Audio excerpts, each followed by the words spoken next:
D2 Trigonometry Section 2 Example 5.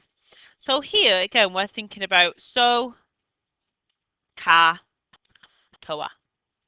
Okay, we're given that cos theta equals -3/5 where theta is reflex.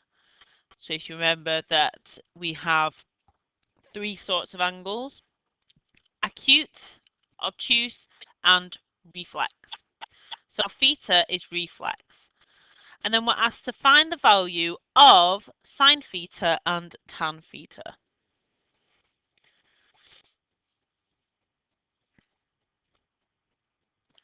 So if we now try and think about this graphically,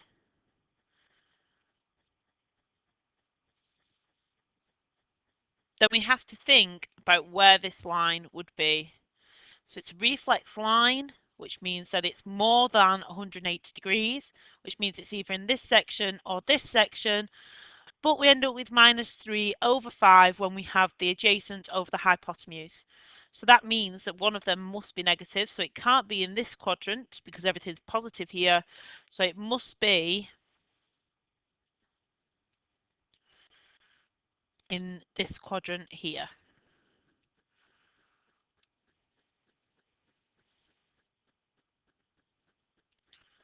Okay, so because we have that cos is equal to adjacent over hypotenuse, and we know that the angle would be here,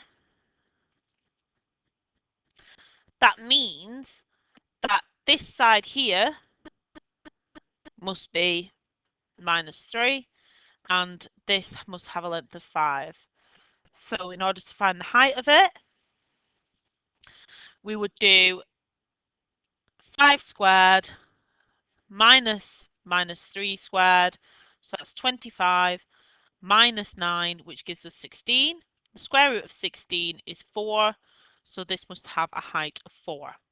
So if we're to now find sine of theta, that means that we would do opposite over hypotenuse. So that's the opposite, that's the adjacent, that's the hypotenuse. So if we were to do opposite over hypotenuse, that means that we would do 4/5. And to find tan of theta, we would do opposite over adjacent.